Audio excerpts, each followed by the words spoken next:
I know that I, like so many of you, like so many other people across this great nation, are I've been heartbroken and saddened at all the recent events in our society.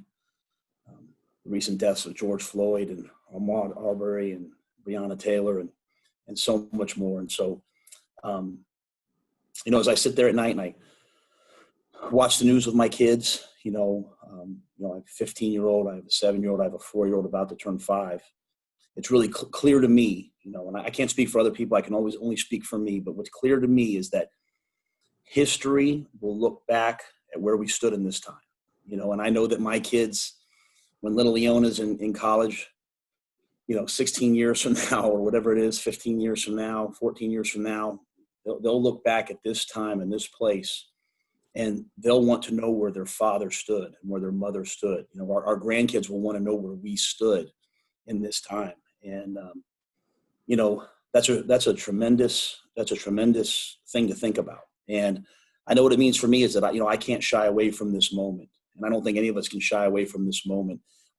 It is time for a fundamental change in our societies. It's time for a fundamental change in the way that we do things. And I certainly don't have all the answers, but I know as for me and for my house and for the way that I do things, it's up to me to find every which way that I can have a fundamental change. It's important that we make statements, but it's really important that those statements lead to discourse, which eventually leads to action. And, I can say for me, I've tried to be honest and open with the guys on our team and with my friends, with my family. And, I think it's really important at this time that we engage and participate in this discussion on both times. When you're talking about something like racism, and I'm certainly no expert, I don't mean to pretend to have answers, but I have this opportunity to share what I think. If you want to fix this, you can't fix it from one side. We need to have a discourse. And I know as a white man, sometimes it can be daunting to talk about issues like racism. And to be quite honest, we can sometimes be fearful that if we say the wrong thing, that we could, be seen be seen a way that we don't really feel it. But we have to step up. We have to step up. I was telling someone earlier today, like I'm a big Bob Dylan fan, and so many years ago, he said, that he sang so eloquently, the times they are a changing, but you sit there and say, have they really?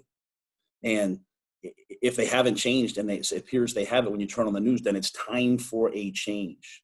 And, as white men, as white women, as white people, we might sometimes feel afraid to participate in the discussion, but it's time for us to do so. And it's time for us also to do so by not telling our Black brothers and sisters or people of any ethnic group how they should feel. It's time for us to listen, and it's time for us to empathize, and in any which way that we can to engage and talk and find ways for that discourse to someday lead to action.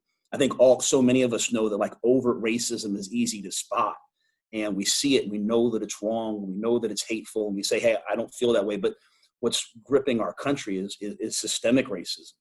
And to me, it must be rooted out at every turn. And that's all of our jobs, to admit that, we do see color. We do see differences, to not sit there and say, hey, we don't see that. It's there, and our society needs all of us at every turn to find ways to root it out. And I think, the first step, as I said, is discourse, is conversation, is listening, but all that has to someday lead to action. And I'll say this, I'm proud of our team. I'm proud of, the guys that have gone out and have used their voices, have used their influence to try to make change. Not all of us as one single person, we can't always make this huge fundamental change, but we can make small change. And whether it's guys in peaceful protests, whether it's guys out walking, whether it's guys turning to social media, whether it's guys out cleaning up the street, Reggie out cleaning up the streets of Louisville yesterday, I'm proud to be associated with those people. So, as I said, I never want to come across like I have all the answers, because I have very few. But I do know that as for me and my house and the things that I would like to see myself move forward, I want to look back sometime and have my kids and my grandkids say, my mom and dad, they were on the right side of history, and it's time for a change.